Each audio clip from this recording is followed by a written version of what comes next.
o Yoga Sutra de Patanjali. Para quem não conhece, é um texto do século IV da nossa era.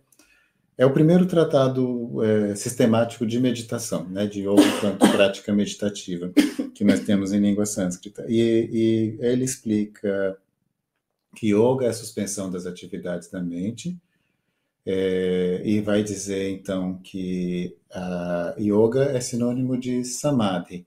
Samadhi é um termo sânscrito que implica a ideia de absorção.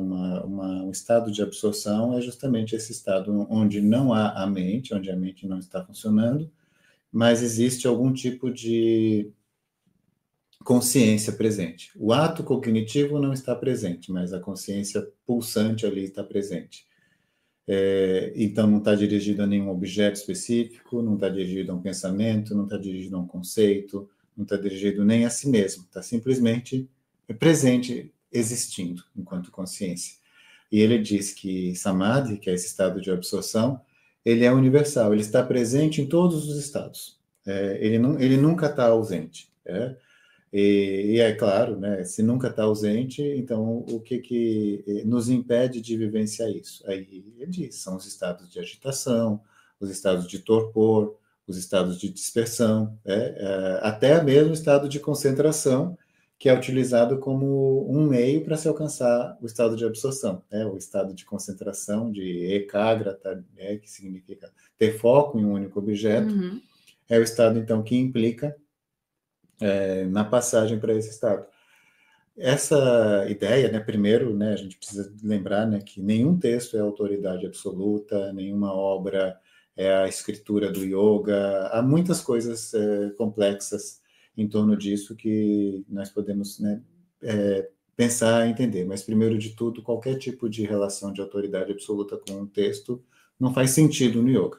Mas a gente pega ideias que são interessantes para discutir, para refletir, para orientar o nosso entendimento. E essa ideia é muito boa, porque esse estado está presente por detrás da dispersão, por detrás da mente agitada, por detrás até da mente focada.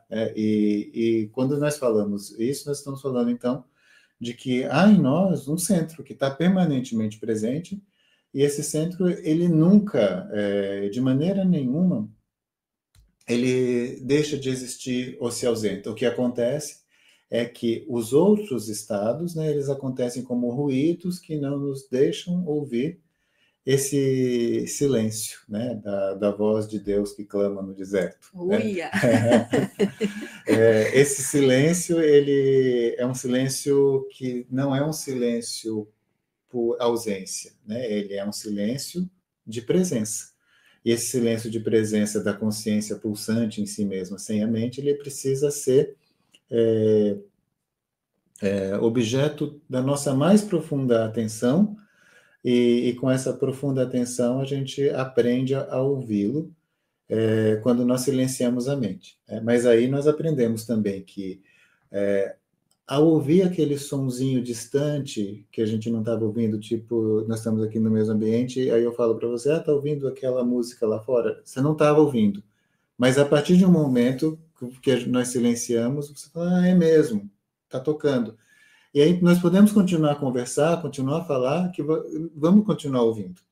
Né? Então, aquilo que era impedido de ouvir pela conversa, pelo som, pelo ruído, passa a ser ouvido, porque eu parei um pouquinho de falar, nós ficamos em silêncio, dedicamos a nossa atenção, nós nos concentramos e ouvimos.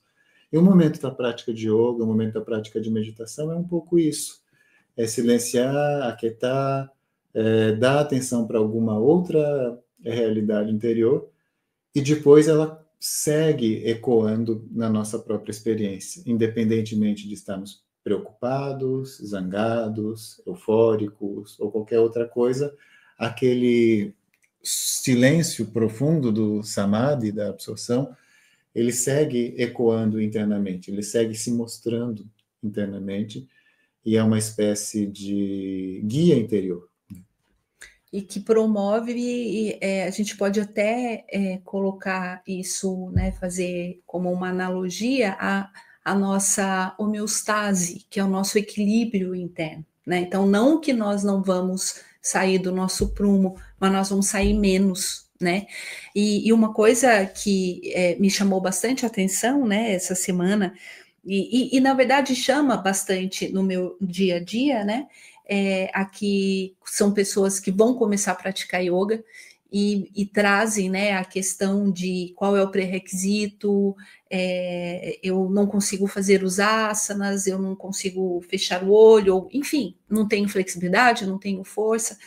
Então, e isso nos faz pensar que tipo de yoga que está sendo difundido, né? E vejam, eu não estou colocando moral aqui, né? Nós não estamos fazendo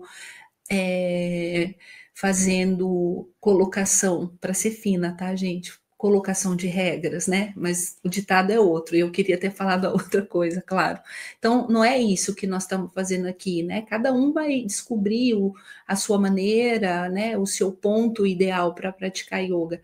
Mas o fato é que não é sobre isso que nós estamos falando, não é sobre desenvolvimento, alta performance, o que eu consigo fazer com o corpo, não é isso. O que nós estamos falando é justamente desse silêncio, né, que vai nos trazer essa homeostase, que é um equilíbrio mínimo que nós precisamos, né, para viver com saúde, para viver com, né, com um pouco de felicidade nesse mundo muito louco que nós estamos vivendo. Então, é sobre isso, é sobre o silêncio, é sobre prestar atenção na respiração, prestar atenção no corpo, no espaço que o corpo ocupa. E junto com isso, outra coisa que me chama a atenção eu não vou poder entrar hoje na sua aula, então eu vou colocar os fones de ouvido e eu vou assistir, eu vou estar dirigindo, mas eu estou ouvindo o que você está falando. Não é assim que funciona. Né? Então, nós precisamos entender que uma prática de yoga, e não tem problema não poder praticar aquela hora, pratica depois pela gravação. E eu estou sendo bem específica numa aula de yoga online, né?